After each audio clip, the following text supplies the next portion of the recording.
Então, muito boa tarde a todos, a paz do Senhor. Tão bom estarmos aqui na presença do Senhor, não é? A louvar o seu nome, engrandecê-lo, conforme Ele é digno. E agora vamos abrir a sua palavra e Ele certamente vai falar à nossa vida. Amém? Amém. Então eu convidava-vos a abrir no Evangelho de Marcos, capítulo 9. Evangelho de Marcos, capítulo 9. E vamos ler os primeiros versículos.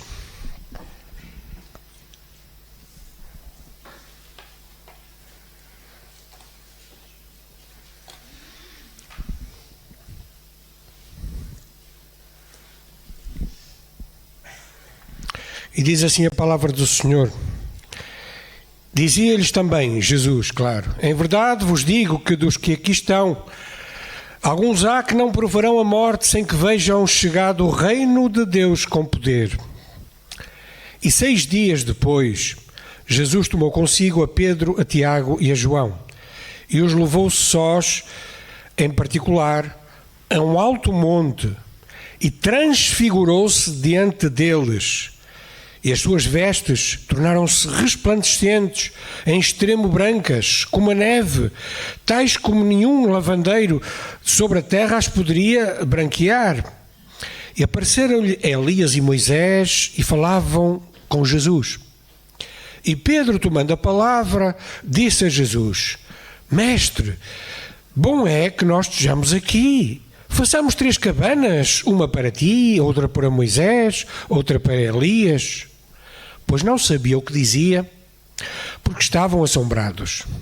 Desceu uma nuvem que os cobriu com a sua sombra, e saiu da nuvem uma voz que dizia: Este é o meu filho amado, a ele ouvi. E tendo olhado ao redor, ninguém mais viram, senão Jesus com eles.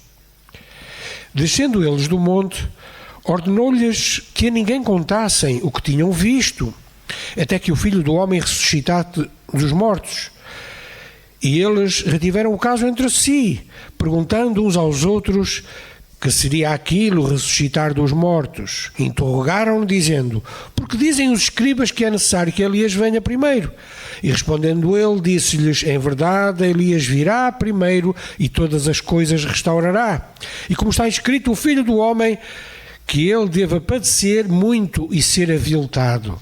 Digo-vos, porém, que Elias já veio e fizeram-lhe tudo o que quiseram, como dele está escrito. Até aqui a palavra do Senhor. Vamos orar.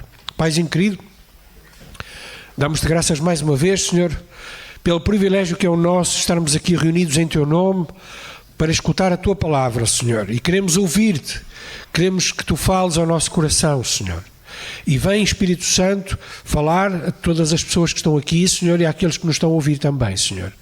E vem abençoar-nos, vem dirigir-nos, ser exaltado, ser glorificado, mostra-nos a Tua glória. Nós te pedimos e agradecemos em nome de Jesus. Amém. Passagem maravilhosa, transfiguração. Diz aqui que no versículo 2, 6 dias tinham passado. Claro que estes 6 dias tinham passado dos acontecimentos que estavam antes, que são relatados no capítulo 8. E o que é que foi que aconteceu? Aconteceu a confissão de Pedro, dizendo que Jesus era o Filho de Deus, vivo. Aconteceu também que Jesus tinha falado da sua morte e da sua ressurreição. E depois Jesus ensinou-lhes o caminho do discipulado, dizendo que eles precisavam renunciar a si próprios, negar-se, tomar a cruz a cada dia. E depois, na parte final de tudo isso que Jesus ensinou, Jesus disse no versículo 1 que alguns dos que estavam ali não iriam morrer sem que vissem o reino de Deus chegar.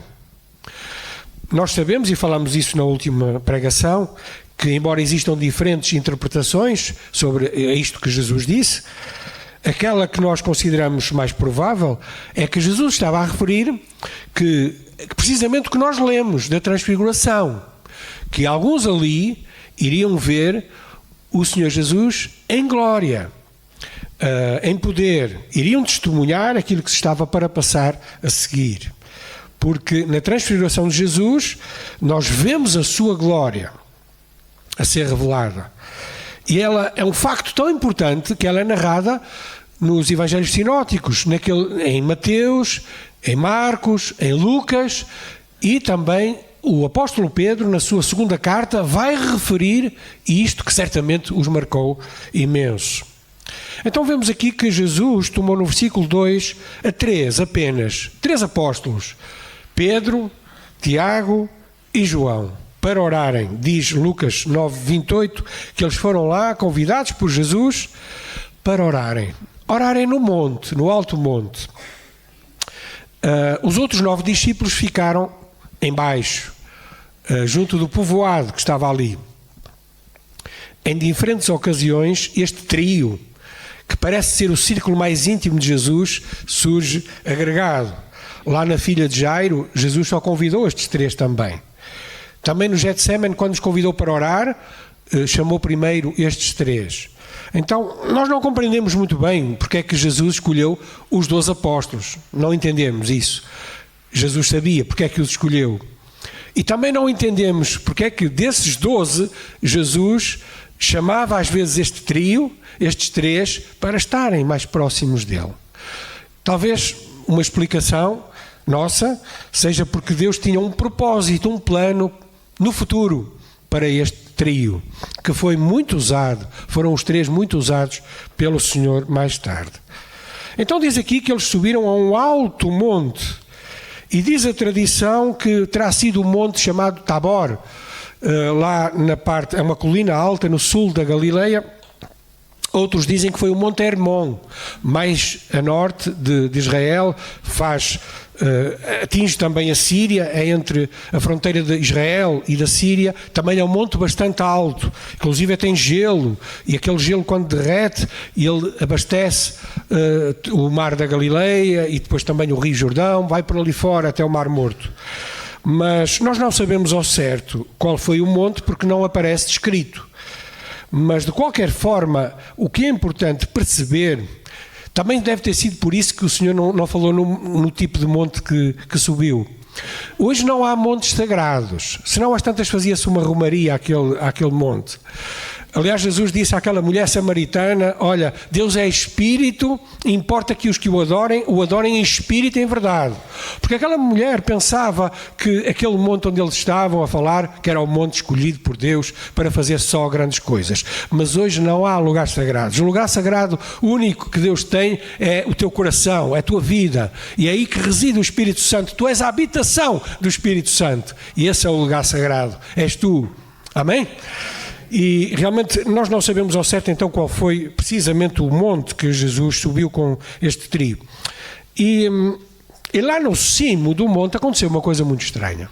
Conforme nós temos lido, diz aqui o versículo 2, que 6 dias depois Jesus tomou consigo a Pedro, Tiago e João e os levou em particular a um alto monte e transfigurou-se diante deles. Transfigurou-se diante deles. Este transfigurar tem a ideia, na palavra original, de metamorfose, de mudar a forma, de tomar outro aspecto, de mudar de aparência, de figura. É isso que significa este transfigurar. E nós vemos aqui o que é que aconteceu. As vestes de Jesus ficaram mais resplandecentes do que a neve. É o que dizem ali, não é? Dizem que o homo lava mais branco, não é? Existia isso. Agora há outros produtos, mas aquela brancura, aquele branco era diferente de todos os outros, chamava a atenção. Aquela brancura, aquele brilho, era um brilho celestial, era de outra esfera. E Jesus resplandeceu. Mateus diz que o rosto de Jesus resplandeceu como o sol e as suas vestes tornaram-se brancas como a luz. Então todo Jesus estava a irradiar luz, muito branco, e não sei se já experimentaram olhar para o sol quando está muito forte, fere a vista, não é? E era assim também Jesus, o brilho muito forte de Jesus Cristo. Nós sabemos que lá no Monte Sinai, quando Deus falou a Moisés, o rosto de Moisés, quando ele descia, o que é que acontecia? Também brilhava, resplandecia. Mas não confundir com o rosto de Jesus, porque Moisés apenas refletia a glória do Senhor. Jesus era a própria glória que estava ali a refletir. Amém? Aqui o rosto de Jesus resplandecia porque ele próprio era a glória resplandecente. Então, por alguns instantes, irmãos, notem por favor o que é que aconteceu.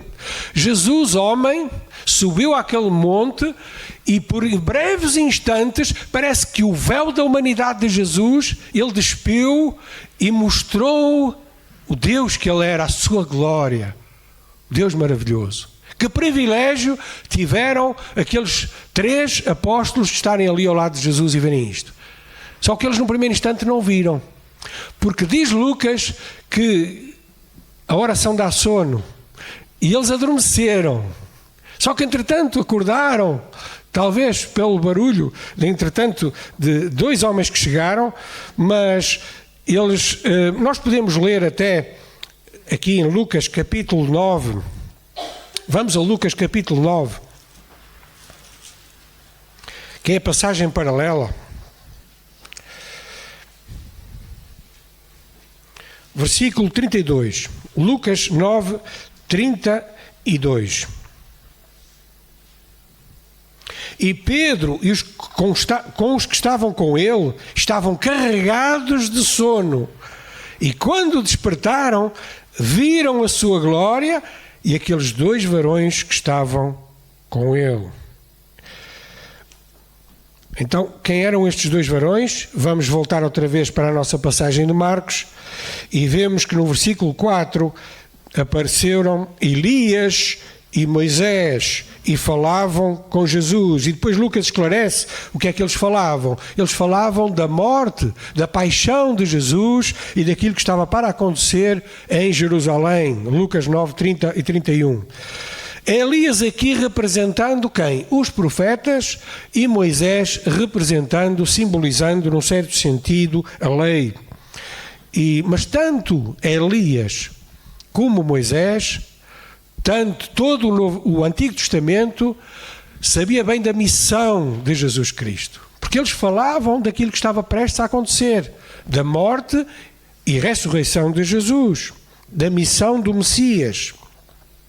E agora deixem-me fazer aqui um parênteses, porque alguns vão buscar esta passagem porque apareceu ali Elias, que estavam mortos, não é? E Moisés, para justificar, para defenderem que é possível a comunicação com os mortos.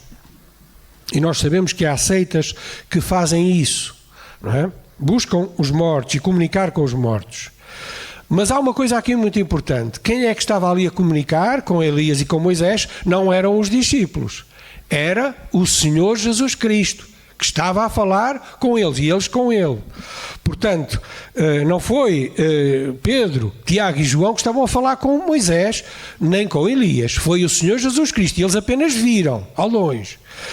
E deixa-me dizer isto, o Senhor Jesus é o Senhor dos vivos e dos mortos. Então ele pode falar com os mortos, porque ele é Deus. E Jesus é o único que tem autoridade para falar a vivos e a mortos. Isto é muito claro lá na primeira carta de Pedro, capítulo 3, versículo 20. E também Romanos 14, 9 fala disso, que ele é o Senhor dos vivos e dos mortos. E porquê é que nós então não podemos falar com os mortos? Porque aos homens está ordenado morrer uma vez, só uma vez. Vindo depois disso, o juízo. Então está determinado que os seres humanos, quando morrem, já não voltam. Não é? Já não há possibilidade de comunicação entre os que estão aqui e os que estão além. Os seres humanos ficam só à espera do julgamento do Senhor. Não há reencarnação, não há almas a pairar no ar, não há vozes dos antepassados, nada disso. E quando essas coisas aparentemente acontecem, nós sabemos de onde é que elas vêm. Essas vozes estranhas, essas coisas que acontecem muitas vezes, até que parecem sobrenaturais, são produzidas por demónios. São produzidas por espíritos malignos que tentam enganar as pessoas. imitando a voz, imitando o falar, porque eles conheceram a vida dessas pessoas e eles então falam e imitam e as pessoas convencem-se que são os seus antepassados. Muitas vezes não só são os demónios, são charlatões, são pessoas que disfarçam a voz e fazem encenações para que essas coisas aconteçam, por causa, lá está, do dinheiro, não é? Mas vemos aqui que realmente não há essa possibilidade, esta passagem não justifica os crentes buscarem a comunicação com os mortos. Muito pelo contrário, a palavra de Deus é muito clara em relação a isso, para não consultar esses charlatões, esses bruxos, essas bruxas, porque isso não é do Senhor. E que não possamos estar enganados em relação a isso. Mas os discípulos que tinham adormecido na oração, de repente então acordaram e estavam assombrados com aquilo que viram. Eles estavam com medo. E diz aqui no versículo 6, vamos ler, não sabia o que dizia porque estavam assombrados. Assombrados é no sentido de assustados, aterrorizados. É isso que quer dizer aqui, essa palavra. Eles estavam cheios de medo com aquilo que estavam a presenciar. E Pedro, talvez tomado por este assombro, por este medo, ele vai dizer um grande disparate. E o que é que ele diz no versículo 5? Mestre, bom é que estejamos aqui, façamos 3 cabanas, uma para ti, outra para Moisés e outra para Elias. Ora, ele não sabia o que estava a dizer. O pânico, o medo, às vezes faz as pessoas fazerem coisas estranhas e dizerem disparates. Foi o que aconteceu aqui. Afinal de contas, para que é que serviam cabanas para Elias, para Moisés e para Jesus? Faz algum sentido isto? Nenhum. Pedro errou logo ali, não é? Mas ele também errou ao colocar Jesus no mesmo patamar, na mesma esfera de Moisés e de Elias. Ora, Jesus está muito acima, não é? E Pedro errou nesse sentido. Jesus está acima do patamar da lei e acima do patamar dos profetas. Mas ainda mais, depois de Jesus já ter sido tão claro em relação à sua missão, aquilo que ele iria fazer a seguir, no capítulo 8 ele é muito claro em relação a isso, Pedro ainda revelou aqui a sua ignorância querendo ficar ali. Parece que ele queria passar ali umas férias.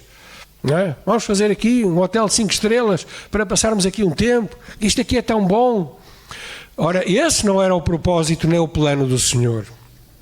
Porque o plano do Senhor era sofrer, era ser crucificado e depois ressurgir ao 3º dia. E estando eles a dizer estes disparates, neste caso Pedro, aconteceu outra coisa estranha. Uma nuvem desceu, tomou, e uma nuvem estranha, e de lá dentro saiu uma voz, e era a voz de Deus Pai, e disse: este é o meu filho amado, a ele ouvi. Eles estavam ali a colocar Jesus ao lado de Moisés, e da lei, e de Elias, e dos profetas, e Deus Pai vem, intervém, e fala audivelmente, e diz: olha, vocês estão muito preocupados com tudo isso, ouçam, mas é Jesus. E de repente desapareceram logo Elias e Moisés. Deus pelo menos falou, Deus Pai, 3 vezes audivelmente a propósito do Filho. A primeira vez foi quando Jesus foi batizado e o Deus Pai diz: eis uma voz dos céus dizia: este é o meu Filho amado em quem me comprazo, em quem tenho prazer. A segunda vez foi aqui na transfiguração. E a terceira vez foi quando Jesus pregava a uma grande multidão e lá em João capítulo 12, 28, Pai, glorifica o teu nome, dizia Jesus, e então veio uma voz do céu que dizia: já o tenho glorificado. E outra vez o glorificarei. Então, no barulho das muitas vozes, da muita confusão, importa nós ouvirmos a quem? A Jesus. A Ele ouvi. Havendo Deus falado de muitas maneiras, de muitas formas e muitas vezes aos pais, diz lá em Hebreus capítulo 1, versículo 1, a nós falou-nos nestes últimos dias pelo Filho, por Jesus Cristo. Imediatamente depois de o Pai falar, Elias e Moisés desapareceram e ficou ali no monte somente Jesus com os 3 discípulos. Diz aqui, no versículo 7, desceu uma nuvem que os cobriu com a sua voz e saiu da nuvem uma voz que dizia: este é o meu filho amado, a ele ouvi. E tendo olhado ao redor, ninguém mais viram, senão Jesus com eles. Entretanto, Jesus já tinha mostrado o que tinha para mostrar e agora diz, vamos embora, vamos para baixo. A minha missão não é esta, não é ficar aqui, e a vossa também não. Vamos descer. E na descida Jesus pediu-lhes, ordenou-lhes até, para que eles não divulgassem o que tinham visto até que ele ressurgisse dos mortos. É interessante que, perante estas coisas gloriosas que acontecem, parece que se não tivesse acontecido connosco, irmãos, o que é que nós fazíamos logo? Íamos logo a contar a toda a gente o que tinha acontecido. Mas ainda não era o tempo de contar, de testemunhar desta glória que eles tinham presenciado. O Senhor Jesus diz-lhes, no versículo 9, descendo ele do monte, ordenou-lhes que a ninguém contassem o que tinham visto, até que o Filho do Homem ressuscitasse dos mortos. E eles retiveram o caso entre si, perguntando uns aos outros que seria aquilo, ressuscitar dos mortos. Bem, irmãos, isto fez-me lembrar muitas coisas. Depois de Jesus já ter falado tanto da sua crucificação e queria ressurgir ao 3º dia, certamente que já partilhou isto várias vezes, de formas diferentes, em circunstâncias diferentes, e eles nesta circunstância aqui ainda não sabiam o que significava ressuscitar dos mortos. Parece que os seus olhos estavam cegos, e eles ficam sem entender mais uma vez o sentido das palavras de Jesus ao dizer que ia ressuscitar dos mortos. Nós também é assim, às vezes falamos de Jesus a tantas pessoas e ficamos admirados e às vezes até irritados, como é que eles ainda não entenderam que Jesus é a única salvação para a sua vida. Eles querem viver à sua maneira, querem fazer o que querem, mas Jesus é a solução para a vida do ser humano. E falamos da crucificação de Jesus, falamos da ressurreição, mas eles não entendem. Mas, irmãos, não desistam de falar, a tempo e fora de tempo, porque realmente pode haver um dia em que o Espírito Santo os ilumine e eles vejam a realidade da cruz e aquilo que significa para a sua vida também. Irmãos, algumas conclusões sobre esta passagem que parecem bastante importantes. Pensando em Pedro, Tiago e João, eles experimentaram algo glorioso que os outros 9 não tiveram um privilégio de experimentar. Eles viram coisas que mais ninguém viu. Nós não vimos aquilo. Eles viram Jesus na sua glória. E é possível ter experiências gloriosas, até sobrenaturais, com Deus, com Cristo, mas ao mesmo tempo nós podemos falar coisas e fazer coisas que não entendemos e até algumas coisas erradas, que era o que estava a acontecer com Pedro. E este é um ensinamento muito importante para quê? Para nós não sustentarmos a nossa fé nas experiências, naquilo que nos sucede, até situações sobrenaturais que muitas vezes nos sucedem, nós não confiamos nisso. Mas confiemos, sobretudo, na palavra de Deus, porque essa não passa, nem falha. Então as nossas experiências com Deus nunca devem ser colocadas acima da palavra de Deus. Aquilo que eu sinto, aquilo que eu vejo, se viesse um anjo falar comigo, isso não deve estar acima da palavra de Deus. Então é bom ter experiências com o Senhor, é bom desfrutar de coisas sobrenaturais vindas de Deus, mas elas não podem estar acima da palavra do Senhor. A segunda lição é que Jesus não apenas reflete o brilho da glória de Deus, como Moisés, ele é a manifestação completa e real da glória de Deus. Porquê? Porque ele é Deus. Hebreus 1:3 diz que Jesus é o resplendor da sua glória, a glória de Deus, e a expressa imagem da sua pessoa. Porque é que nós podemos confiar em Deus? Tu podes confiar em Deus, em Jesus, porque Jesus é muito mais do que um líder. Jesus, na transfiguração, ficou claro que Ele também é Deus. Ele é o Senhor. E por isso, Ele é cheio de glória e de poder. Nós podemos confiar nele. Os líderes falham. Jesus não. Terceira conclusão. É primordial escutar e obedecer à voz de Jesus através da sua palavra e do seu Espírito. Se há uma grande lição desta passagem, é aquela voz que veio do céu no meio da nuvem que diz: este é o meu filho amado, a ele ouvi. Escutar Jesus livra-nos de muitas coisas, irmãos. Ouvir Jesus, no meio de tantas vozes deste mundo, livra-nos de muitos males. Então como é que nós podemos escutar Jesus? Bem, tu podes escutar Jesus através da sua palavra escrita. Tu podes escutar Jesus com o Espírito Santo que vai falando ao teu coração. Podes escutar Jesus na igreja. Mas é bom sempre ir à palavra do Senhor para realmente confirmar aquilo que Ele quer falar à tua vida. Jesus é o centro da nossa fé, da nossa salvação. Por isso, na Bíblia, tudo converge para Ele. O centro da Bíblia é Jesus Cristo. É a pessoa mais importante. De Gênesis a Apocalipse, há uma pessoa que se realça. Quem é? Jesus Cristo. Por isso, irmãos, as nossas vidas devem também girar em torno da sua pessoa. Jesus Cristo é aquele que nos salva, mas é também o Senhor da nossa vida. Há uma citação de Riley que eu gostava de ler a propósito disto, que diz assim: o que nos deve de interessar não é o que os homens dizem, ou o que os ministros do Evangelho afirmam, ou o que as igrejas asseveram, ou o que os concílios eclesiásticos declaram, mas sim o que Cristo diz. Ouçamos, pois, a Jesus, permaneçamos nele, dependamos dele, olhemos para ele e somente Ele, e nunca nos decepcionará, nunca nos apontará, nunca nos encaminhará. Que maravilha, irmãos. Quando tu pões a tua confiança em Jesus, não há hipótese de falhar.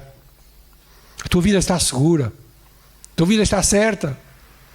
Quando nós nos desviamos e damos ouvidos a tantas vozes neste mundo, a maus conselheiros, aí sim começa o nosso pé a resvalar.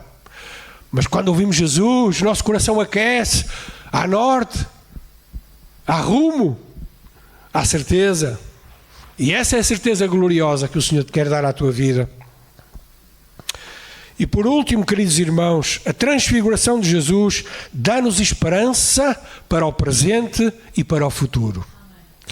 A transfiguração de Jesus foi um prenúncio, foi abrir um bocadinho da cortina do que será o céu. Foi por isso que Pedro disse: é tão bom estarmos aqui, não é? Ele sentia-se muito bem ali. E o céu é isso. Muita gente quer saber como é que é o céu. Sabes o que é o céu? Olha, é muito melhor que a terra. O teu melhor momento na terra não se compara ao céu, porque o céu é transcendente. O céu realmente é onde nós podemos ter a realização total, porque estamos na presença do Deus Altíssimo. Então a transfiguração de Jesus dá-nos esperança, e aqueles discípulos tiveram um vislumbre da glória futura. Como será tão bom nós desfrutarmos do reino do Senhor ali. Já estamos a experienciar um bocadinho aqui, não é? Mas não se compara, nada se compara, irmãos, àquilo que nós vamos viver além.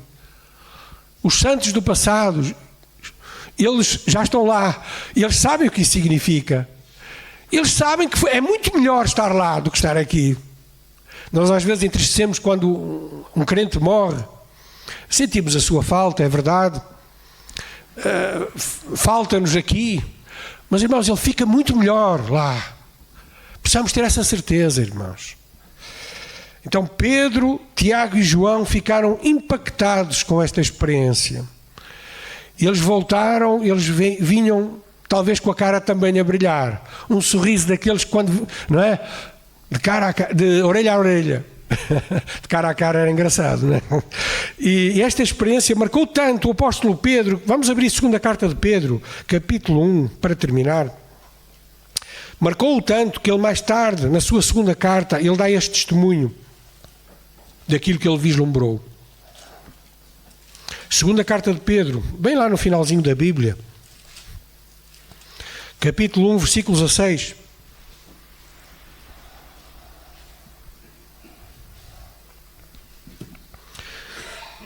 Segunda carta de Pedro 1,16 diz assim: porque não nos fizemos saber a virtude e a vinda de nosso Senhor Jesus Cristo, seguindo fábulas artificialmente compostas.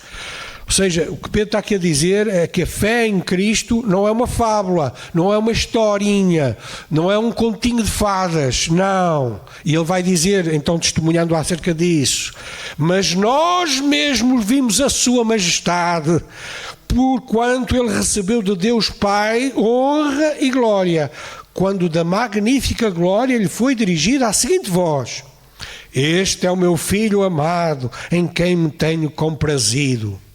E ouvimos esta voz dirigida do céu, estando nós com ele no Monte Santo.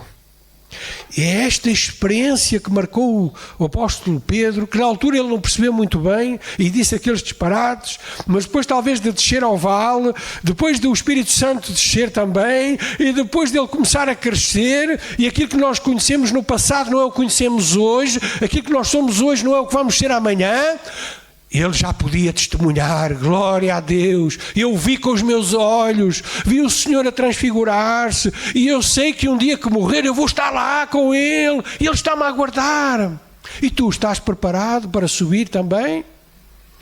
Ele vai buscar a sua igreja, irmãos, e Ele está breve. Estás tu preparado para subir? Confia no Senhor Jesus Cristo, arrepende dos teus pecados, crê nele e serás salvo. É a promessa da palavra do Senhor. Amém. Que o Senhor vos abençoe.